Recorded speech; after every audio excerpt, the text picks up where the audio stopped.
क्या हाल है। उम्मीद होगी कि आप सब ठीक ठाक होंगे। आज मैं आपके लिए एक नया टॉपिक लेकर आया हूँ, water quality parameters in fish pond.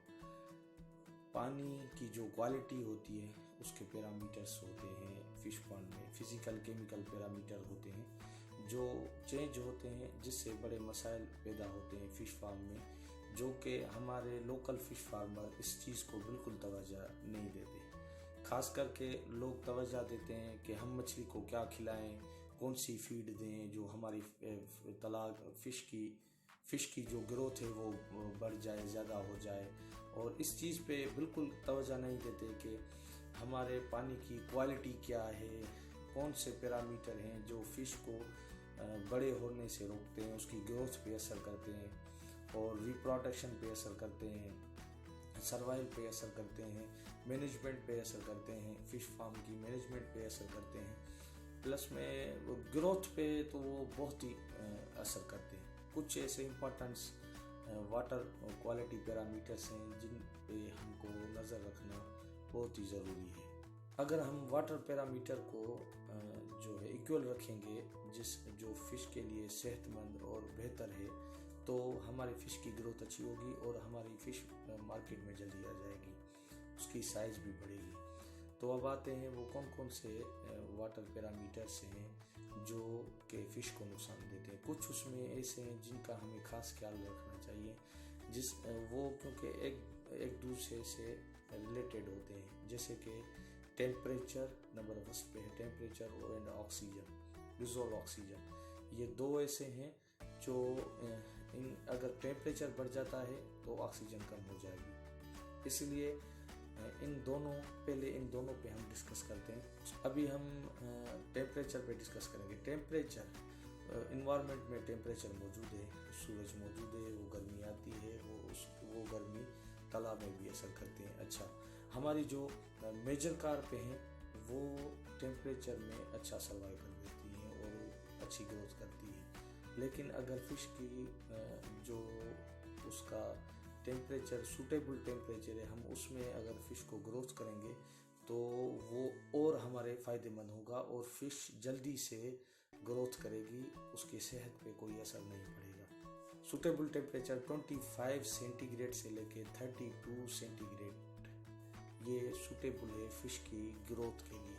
इसलिए अच्छा है कि वो टेम्परेचर का थर्मामीटर ले लें या कोई ऐसी डिजिटल मशीन हो जिससे आप जो है टेम्परेचर मेजरमेंट कर सकें, तो वो लेना ज़रूरी है ताकि हम फिश पॉन्ड का टेम्परेचर जो गर्मी पद है उसको मेंटेन कर सकें। वो मेंटेन करेंगे तो हमारी ऑक्सीजन लेवल भी अच्छी रहेगी, फ़िश की ग्रोथ भी अच्छी रहेगी। अगर फ़िश को अच्छा माहौल मिलेगा तो उसमें वो ज़्यादा बढ़ेगी भी। ये जो पिक्चर में आप मशीन देख रहे हैं, इसका काम भी ऑक्सीजन पैदा करना है और ऊपर वाले गर्म पानी को निचले वाले पानी से मिक्स करना है, इसका भी सेम काम है। किस चीज़ को भी पालने के लिए उसको इन्वायरमेंट अच्छा देना चाहिए। हम खुद भी जहाँ रहते हैं हम कोशिश करते हैं हमारा माहौल अच्छा हो, हमारी इन्वायरमेंट अच्छी हो, हम जहाँ रहें वहाँ कोई बदबू ना आए, कोई ऐसी चीज़ कोई डिस्टर्ब ना करे हमें जो हमारे जीने के लिए मसला पैदा करे। इसलिए हम फिश को भी ऐसी इन्वायरमेंट दें ताकि उसमें वो अच्छी ग्रोथ कर सके। अगर टेम्परेचर 16 से कम हो जाए तो उस टाइम फिश जो है खाना बंद कर देती है और उसकी ग्रोथ पे ग्रोथ इतना नहीं करती, ग्रोथ कम करती है। अगर 40 से अबोव हो जाए तो भी उसमें फिश जो है ग्रोथ इतना नहीं करती, क्योंकि ये टेम्परेचर की लेवल ज़्यादा हो जाती है, तो इसमें फिश की ग्रोथ पे बहुत असर पड़ता है। लेकिन हम इस चीज़ को बिल्कुल तवज्जो नहीं देते, हम खाली फ़िश की खाने में लगे हैं, कौन सा फीड अच्छा है, तरीका जो है फीड हम दें ताकि हमारी फ़िश जो है वो जल्दी मार्केट की हो जाए और हम जल्दी उसको सेल करें। ऐसा नहीं होता भाईजान। आप जब तक आप तालाब को मेंटेन करेंगे, फ़िश को माहौल अच्छा नहीं देंगे, तब तक वो आपकी ग्रोथ, वो रिज़ल्ट आपको नहीं बढ़ जाए तो तालाब की लेवल बढ़ा दें और जैसे टेम्परेचर मेंटेन हो जाए, सही हो जाए तो तालाब की लेवल कम कर दें। सूटेबल लेवल कौन सी है? 4 से 5 फीट। जब सर्दियाँ आ जाएं तो उस टाइम भी अभी जैसे सर्दी आ गई है तो ज़रूरी है कि हम टेम्परेचर पानी फिश फार्म की लेवल बढ़ा दें, 6 फीट उसकी डेप्थ कर दें, पानी उसमें भर दें तो अंदर नीचे जो है तालाब में पानी गर्म रहेगा और सर्दी उसको असर कम करेगी। दूसरा जो वाटर पैरामीटर है वो है ऑक्सीजन। ऑक्सीजन का बहुत इंपॉर्टेंट रोल है, जैसे कि हर जानदार के लिए ऑक्सीजन ज़रूरी है। हर जो ज़मीन पे रहने वाला है वो ऑक्सीजन के बगैर रह ही नहीं सकता। हमारे एटमॉस्फेयर में 2 लाख ppm पार्ट्स पर मिलियन ऑक्सीजन मौजूद है। तालाब में फिश फार्म में कहाँ से ऑक्सीजन आती है? वो दो जराए हैं जहाँ से ऑक्सीजन आती है। एक एटमॉस्फेयर से जब हवा लगती है पानी में तो उसमें लहरें पैदा होती हैं, उस लहरों में से ऑक्सीजन पानी तालाब में आती है। अच्छा, कभी कभार हम जब फिश पॉन्ड में पानी डालते हैं तो बाहर वाला जो फ्रेश पानी होता है उसमें भी ऑक्सीजन होती है, लेकिन जो रेगुलर बेसिस पे हमारे एटमॉस्फेयर में 2 तरीके से आती है, एक एटमॉस्फेयर और दूसरा जो है पानी में अंदर जो प्लांट मौजूद है उसके थ्रू आती है। तीसरा आर्टिफिशियल तरीका है। ये आर्टिफिशियल तालाब में ऑक्सीजन पैदा करते हैं। ये ब्लोअर देख रहे हैं और ये पेडल व्हील है। इसके बाद अभी सोलर वाले पेडल व्हील आ गए हैं जो पानी में चलने से ऑक्सीजन पैदा होती है। टेम्परेचर का इसलिए मैं जिक्र कर रहा हूँ इसमें ऑक्सीजन में, क्योंकि ये इन दोनों का ताल्लुक है। अगर टेम्परेचर बढ़ जाएगा तो ऑक्सीजन कम हो जाएगी, अगर ऑक्सीजन बढ़ेगी तो टेम्परेचर कम हो जाएगा। इसलिए इन दोनों का ताल्लुक है। प्लांट से जो है ऑक्सीजन होती है। फाइटोप्लैंक्टन जो आंखों से नज़र नहीं आते या जो बड़े उसमें पौधे आ जाते हैं उनसे भी ऑक्सीजन जो है बढ़ता है और वो नुकसानकार भी है। वो मोस्टली हमें रिमूव करना चाहिए। वो प्लांट जो बड़े बढ़ जाते हैं वो ऑक्सीजन तो देते हैं दिन के टाइम में, लेकिन जब रात हो जाती है या क्लाउडी मौसम हो जाता है, बादल वगैरह आ जाते हैं या कभी बिल्कुल भी हवा नहीं लगती रात के टाइम पे, तो वो उल्टा नुकसान पहुंचाते हैं और उसमें से फिश मर जाती है। जब भी ऑक्सीजन लेवल कम हो जाएगी जिससे या तो आपकी फिश डायरेक्टली मर जाएगी या तो उसमें कोई ना कोई उस तालाब में बीमारी पैदा हो जाएगी जो एक मछली से दूसरी से तीसरी या एक साथ ही जो है सबको लग सकती है वो बीमारी, या एक साथ ही वो सब मर जाते हैं। वो कौन सी लेवल है? 3 ppm पार्ट्स पर मिलियन है। ठीक है, 3 ppm से बिलो ऑक्सीजन हो जाएगी तो एकदम फिश के लिए बहुत खतरनाक लेवल है। अच्छा, बीमारी कैसे पैदा होती है तालाब में? बीमारी पुअर इन्वायरमेंट जब पानी में पैदा हो जाए तब फिश में बीमारी लग जाती है।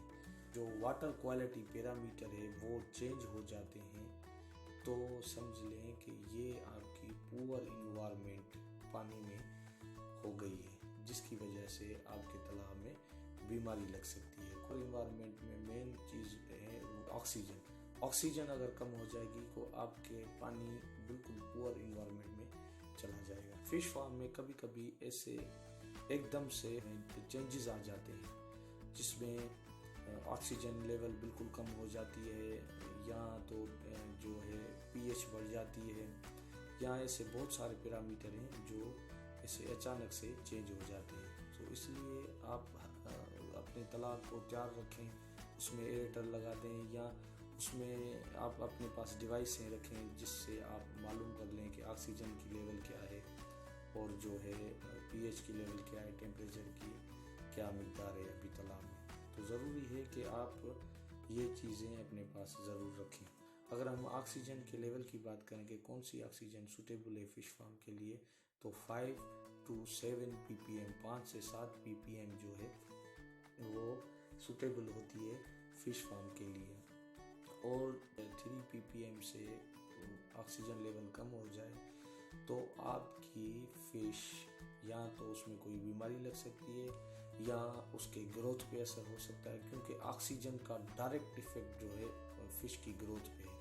ऑक्सीजन जब कम हो जाएगी फिश की ग्रोथ अच्छी नहीं रहेगी। ये चीज़ आप ज़हन में रखें कि हम फिश के खाने के पीछे लगे हैं कि कौन सी फीड दें जो हमारा जल्दी मार्केट साइज हो, लेकिन वाटर पैरामीटर पे कोई ध्यान नहीं देता कि भाई हमारे फिश में पानी के जो क्वालिटी है वो ख़राब हो जाए तो हमें कितना नुकसान पड़ता है, पूरा टाइम पीरियड का नुकसान होता है। वो 1 साल का जो फार्म होता है वो 16-17 महीने तक जाता है, क्योंकि पानी की कंडीशन ख़राब हो जाती है जिसमें फ़िश की ग्रोथ अच्छी नहीं रहती। अगर आप ऑक्सीजन रेंज के मुताबिक सूटेबल देते हैं तो फ़िश आपकी बहुत अच्छी ग्रोथ करेगी और वो फार्म जो है 9 से 12 महीने में मार्केट साइज़ का हो जाएगा।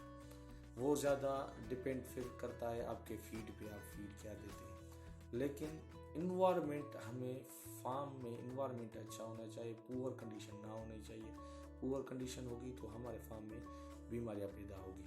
अच्छा, अभी हम बात करेंगे ऐसी कौन सी चीज़ है जिससे ऑक्सीजन कम हो जाती है। ये अपने जहन में रखें और अपने फार्म में अप्लाई करें और उन चीज़ों से बच के रहें। एक तो सबसे ज़्यादा मैन्यूअर इस्तेमाल करना, जो गोबर है हम भैंस का या मुर्गियों का गोबर इस्तेमाल करते हैं, वो ज़्यादा इस्तेमाल करने से ऑक्सीजन लेवल एकदम डाउन हो जाती है। अभी सर्दी में है, अभी बिल्कुल गोबर बंद कर दें, अभी गोबर डालने का कोई फ़ायदा नहीं, उल्टा वो आपके पानी की क्वालिटी ख़राब करेगा। ठीक है। और दूसरा जो है, आपकी मौसम जो बड़े अरसे के लिए गर्म रहती है, मिसाल के तौर पे जून से लेके अगस्त तक लगातार आपका टेम्परेचर जो है वो गर्म रहा है, तो इस टाइम में भी ऑक्सीजन लेवल कम हो जाती है। तीसरा जो है, बहुत ज़्यादा स्टॉकिंग डेंसिटी आप बढ़ाएंगे। अगर आप ज़्यादा फिश फार्म में मछलियाँ डालेंगे तो वो ज़ाहिरी बात है ऑक्सीजन भी ज़्यादा लेंगी, तो इस वजह से भी ऑक्सीजन लेवल कम हो जाती है फिश फार्म में। एक और, ज़्यादा प्लैंक्टॉन्स और माइक्रोफाइट्स, ज़्यादा प्लांट आपके तालाब में बढ़ जाते हैं तो ऑक्सीजन रात के टाइम वो कम हो जाए, क्योंकि रात के टाइम ऑक्सीजन प्लांट लेता है और कार्बन डाइऑक्साइड छोड़ता है। अच्छा, एक और, डिकम्पोजिंग ऑर्गेन जो है उससे भी आपके तालाब में जो है ऑक्सीजन लेवल कम हो जाती है। डिकम्पोजिंग ऑर्गेन क्या होते हैं? जूप्लैंक्टन, फाइटोप्लैंक्टन, तालाब में जो हमारे जरासीम जो प्लांट मौजूद होते हैं जो फिश खाती है, हमारी आंखों से नज़र नहीं आते हैं, वो मरते हैं, तालाब में नीचे चले जाते हैं बॉटम में। अच्छा, अभी 1 साल लगाया, दूसरा साल लिया हमने फार्म, वो फसल निकाली, तीसरा चौथा 3-4 साल हो गए, हमने तालाब को सूखने नहीं दिया, हर वगैरह नहीं लगाते, तो ये भी नुकसान होता है। हर 2 साल के बाद ज़मीन को सुखाएं, उसको हर लगाएं। अगर हर नहीं लगाएंगे तो आप खुद ही तजुर्बा करके देख लें कि 3 साल लगातार फार्मिंग करेंगे तो उसमें आप कोई भैंस नीचे तालाब में छोड़ दें, आप खुद नीचे उतर जाएं तो बिल्कुल ब्लैक बॉटम हो जाता है, पानी बिल्कुल ब्लैक। आप उसमें चलते जाएंगे तो पिछला पानी जो है ब्लैक नीचे से निकलेगा। ये जो मरे हुए ऑर्गेनिज्म है अंदर दब जाते हैं ज़मीन पे, ये भी जो है ऑक्सीजन के लिए पानी की क्वालिटी ख़राब करता है और जिसकी वजह से ऑक्सीजन तालाब में कम हो जाती है। तो इन चीज़ों का भी बहुत ख्याल रखें कि आप हर 2 साल के बाद तालाब को हर वगैरह से। एक और बात मैं आपसे डिस्कस करता हूँ कि आपके तालाब में जो छोटे ऑर्गेनिज्म है जो आंखों से नज़र नहीं आते, उनकी मिकदार भी ज़्यादा बढ़ जाती है, तब भी फिश फार्म में ऑक्सीजन की लेवल कम हो जाती है। वो आप ऐसे ही एक्सपेरिमेंट कर सकते हैं कि 12 इंच तक आप जो है तालाब में हाथ डालें अपना, और अगर आपकी फिंगर्स नज़र ना आए तो ये समझ लें कि इसमें बहुत ही ज़्यादा जो है फाइटोप्लैंक्टन एंड जूप्लैंक्टन मौजूद है। ये फीड होती है फिश की, लेकिन ज़्यादा मिकदार में भी नुकसान होती है क्योंकि वो ऑक्सीजन लेवल कम कर देती है, और दूसरी बात पानी में लाइट पेनिट्रेट नहीं करती बॉटम तक। अभी ये कैलकुलेट निकालते हैं, टेम्परेचर एंड ऑक्सीजन हमें मेंटेन करनी है। ऑक्सीजन के लिए जो है एरेटर मौजूद है, और टेम्परेचर के लिए भी एरेटर ऐसे आ गए जो पानी तालाब में मिक्सअप पानी को करते हैं। इससे क्या होगा, ये दोनों मेंटेन रहेंगे तो हमारी फिश की ग्रोथ अच्छी रहेगी, कोई भी डिजीज पैदा नहीं होगी फार्म में, हमारी फिश की ग्रोथ अच्छी रहेगी। इसलिए आप कोशिश करें इन 2 पैरामीटर का ज़्यादा से ज़्यादा ख्याल रखें ताकि आपकी फ़िश जल्दी से जल्दी मार्केट साइज़ की हो जाए। थैंक यू, अल्लाह हाफिज़।